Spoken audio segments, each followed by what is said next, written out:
wife, how y'all met and all of that fun stuff. Well, I met my wife, Angela, out in Manhattan, Kansas. She was a professor there at Kansas State University. I was just a dumb Army captain, running around shooting big guns and things like that. So probably the best sales job that I could ever do in my life was to get a really, really, really smart person to marry a really, really dumb guy who used to just jump into airplanes. And so we got married back in 1989. Man, that was from our perspective, that was an interview of a lifetime.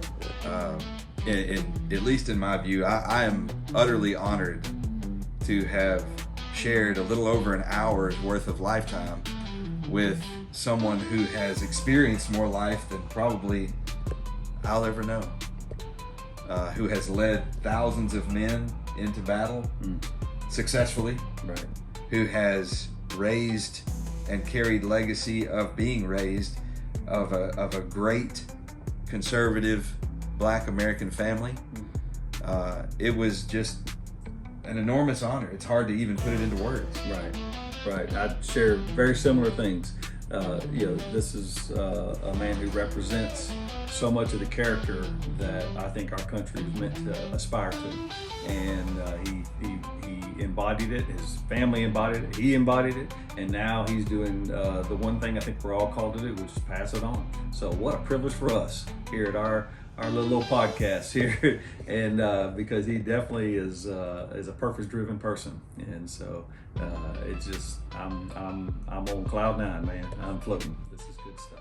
Well, I'm Robert Martin. And I'm Chuck Olaf, and our podcast is centered around teaching people how to think, how to become lifelong learners, how to operate with a spirit of curiosity in everything that they do.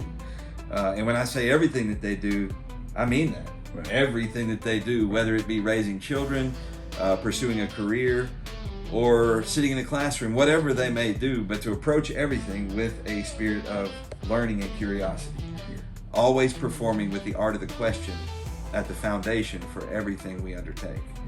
Yeah. And that we approach this episode with no different outlook. Right. Yeah, we stay true to our format, which curiosity facilitates creativity, and creativity is, and these are all broad terms, but that's for a reason. Is it because I could be creative in a moment between now and the middle of today, or I could be creative in that 5 years from now that we were talking about earlier. And but once those ideas start to germinate, they become. So a lot of the folks we have on our show do have those drives and those passions, but a lot of them are reinventors. That's attractive, I think, to a lot of folks, because folks get into things, I think they feel a sense of stuck or fixed for whatever reason, and they have no idea of the power of reinvention that could come next. And hopefully our show brings some of that. Colonel AllenBWest, Lieutenant Colonel AllenBWest, was a premier example of personal reinvention. There is a man who went through life, started out his life as a military child, a family of military people. He went into the military and then left the military to continue public service in a different way. Mm-hmm. And now he serves in so many ways, and he has reinvented himself way beyond just the normal boundaries of what someone would consider a military career. He's now the leader of the Texas Republican Party. He has so many different ways that he serves this great republic that we call America.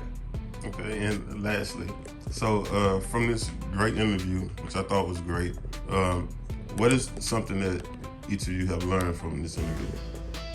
The biggest takeaway? Probably my biggest takeaway is that no matter the level of success that I admire in another person, they all those people that I look up to and admire all possess a similar type of humility. And that is one of the greatest things that I took away from this interview personally, was that retired Lieutenant Colonel AllenBWest is one of the most humble men that I've ever seen, with such enormous achievements in his life, both personally, professionally, and beyond. Right. And he He doesn't self-aggrandize in any way. He doesn't say me. I didn't hear him say me or I or any of those things. Everything that he did, he gave credit to someone, something, to God. Everything he did, he looked for ways to give it away. And that was inspiring to me. Yeah.